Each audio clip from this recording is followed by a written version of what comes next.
ఇప్పుడు చెప్పే వార్త దేశవ్యాప్తంగా కూడా వాహన యజమానులకు చేదు వార్తనే చెప్పాలి. తాజాగా ఆర్టీఓ కొత్త నిర్ణయం తీసుకుంది. ఈ నిర్ణయంతో వాహనదారులకు కష్టాలు తప్పవు. ఇక ఆర్టీఓ తీసుకున్న కొత్త నిర్ణయం ఏంటి, కొత్త రూల్స్ ఏంటి, పూర్తి వివరాలు ఇప్పుడు తెలుసుకుందాం. ప్రస్తుత కాలంలో రోడ్డుపై నిబంధనలకు విరుద్ధంగా వాహనాలు నడిపే వారి సంఖ్య బాగా పెరిగిపోతుంది. దీనివల్ల చాలా యాక్సిడెంట్ జరుగుతున్నాయి.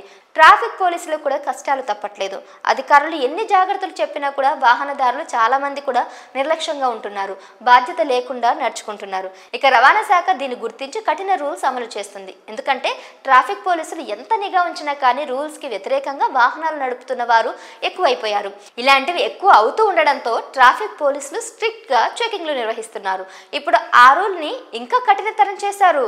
కొందరు వాహనదారులు కావాలనే ట్రాఫిక్ రూల్స్ ని ఉల్లంఘించి రోడ్డు పక్కనే స్నానాలు చేస్తున్నారు. కాబట్టి ఇక నుంచి ఇలా ట్రాఫిక్ రూల్స్ ఉల్లంఘించిన వారికి ఖచ్చితంగా 10,000 రూపాయలు జరిమానా విధించనున్నారు. అలాగే జరిమానాలతో పాటు వాహనాలను కూడా సీజ్ చేస్తారు. అలాగే pollution under control PUC certificate లేని వాహనాలకు భారీ షాక్ తగలనుంది. ఇలాంటి వాహనదారులకు పెట్రోల్ పంపుల వద్ద జరిమానా విధించే కొత్త విధానాన్ని అమలు చేయనున్నారు. ఇక అదేవిధంగా ఆ సర్టిఫికేట్ సకాలంలో రెన్యువల్ చేసుకోకపోతే కూడా ఖచ్చితంగా 10,000 రూపాయలు ఫైన్ కట్టాల్సిందే. ఇక అదేవిధంగా రవాణా శాఖ వాహనాలకు హై సెక్యూరిటీ రిజిస్ట్రేషన్ ప్లేట్స్ HSRPని తప్పనిసరి చేసింది. జనవరి 1 తర్వాత దీని అమలును ఖచ్చితంగా ట్రాఫిక్ పోలీసులు పర్యవేక్షిస్తారు. దీనికి డిసెంబర్ దాకా అనుమతి ఉంటుంది.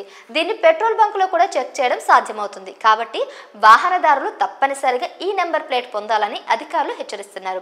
డ్రైవర్ల సేఫ్టీ కోసం ఈ రూల్ అనేది అమలు చేయబడింది. దీన్ని ఉల్లంఘిస్తే బైకులకు, ట్రాక్టర్లకు 2,000, పెద్ద వాహనాలకు 5,000 జరిమానా విధిస్తారు.